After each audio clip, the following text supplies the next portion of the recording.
Hi, Gary. Would you tell us a little bit about your health and your normal activity level before you came into hospital? Well, basically, I enjoyed life thoroughly. Um, I went out to dinner a lot with friends, ran around with friends, went grocery shopping, and had a wonderful time. And briefly, can you tell us what brought you into the hospital at Johns Hopkins? Well, I was taking a medicine that obviously went against me and managed to shut down my kidneys, and I don't remember much after that. So after you came to Johns Hopkins Hospital, you needed to go to the medical intensive care unit. Could you tell me what your experience was like, just briefly, when you went to the intensive care unit? Briefly, I hated being there, but I enjoyed it because I was in good hands. Mm-hmm. I knew where I was at, and I think that they did a wonderful job for me. And Gary, when you were in the intensive care unit, you were on a ventilator, an artificial breathing machine with a tube that went from your mouth down into your lungs. What was that experience like? I don't remember a lot of that, but when I was coming to, I didn't mind it because I knew what was happening. Mm-hmm. I knew that they were trying to save my life. Mm-hmm. And did you find that you could be awake in the ICU with a breathing tube in your mouth into your lungs? Or did you need to be sound asleep the entire time?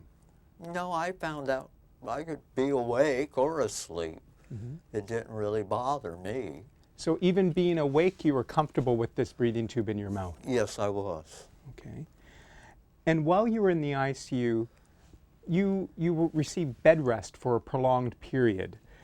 What's it like to be on bed rest in the intensive care unit? Unbearable. What was the parts of bed rest that were unlikable? Always being on my back. Mm-hmm.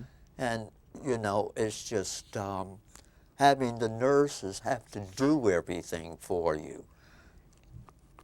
Changing your diaper, washing you, feeding you, just, you know, everything. It's just, you lose your dignity. And was it uncomfortable to spend time just laying in bed? Yes, it did. Very uncomfortable.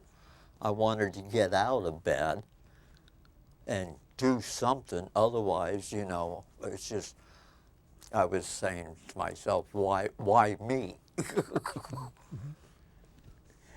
Now, when we began to talk to you about you beginning to get mobilized when you're in the intensive care unit, even though you had a breathing tube from your mouth into your lungs, even though you're on the life support machine, we talked to you about getting moving, getting you out of bed and having you move.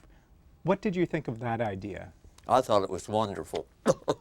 Anything to get me up and moving, get me out of bed, get me off my back and on my feet. That's what I really wanted to do. And what was the idea scary to you? No, a little, yes, because I'd been off my feet for a while. But then again, I looked for the adventure in it. And so there was a time when you were completely wide awake, when you were out of your ICU bed, you had that breathing tube from your mouth down into your lungs, you were on the ventilator, but you were walking around the intensive care unit, doing laps of the intensive care unit. What was that like? That was wonderful. Getting to see everybody and see how big the unit was. Mm-hmm. Rather close in, but it was nice to get up and walk around. Was it uncomfortable to have that breathing tube in your mouth and to be No. walking? So it was not uncomfortable to do this? No, it wasn't. Not at all. I enjoyed it. And What did you like about the experiences? What do you think were the advantages of you actually being awake and getting a chance to be out of your ICU bed and walking around? I enjoyed it. Just to be out of my bed and just to be able to walk was very enjoyable. And do you think it had a positive effect on your mood Oh, then? I think it had a very positive effect on me. Very much so. And I remember that sometimes you actually got right outside of the intensive care unit to the hallway by the window. Yes, Was that a good experience? that was very enjoyable. To go a little farther each time was a little farther, and that made it more enjoyable than anything. And your ICU room didn't have a window for you to look out, right? No, it didn't. That's why I wanted to walk. Do you think that having this rehab experience in the ICU, walking while you're on the ventilator, affected your recovery? Well, it got me out of bed and walking much quicker. Do you think it had an effect on your muscles? Oh, definitely. I think with walking, you're strengthening your muscles. So then, after about 5 weeks between the two rehabilitation facilities, you were actually discharged home. Yes, I was. And what's your quality of life been in the last few weeks since you've been home? Wonderful. I'm able to walk around my apartment, make my own food, bathe myself, get outdoors rarely, but I can get outdoors if I want to. So, do you feel like you have a good quality of life now? Much better than I did in the beginning. And now, if you could speak to ICU medical staff and to other ICU patients, what would you tell them about this approach to ICU care where you get less sedation, you're allowed to be awake, and you get more rehabilitation therapy? Well, I'd say get them up and moving as soon as possible. And the staff at Hopkins, I believe, they did a wonderful job.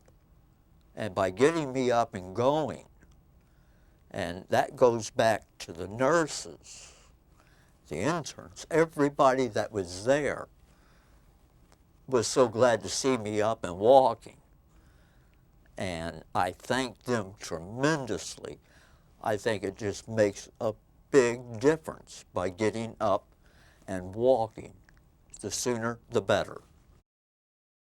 And Gary, is there anything else that I haven't asked about that you want to add at all? The ICU staff on the 7th floor of Osler, I praise them because they're the ones that put up with me. Well, that's great, Gary. You've done a really good job. Thank you for coming in. Thank you very much.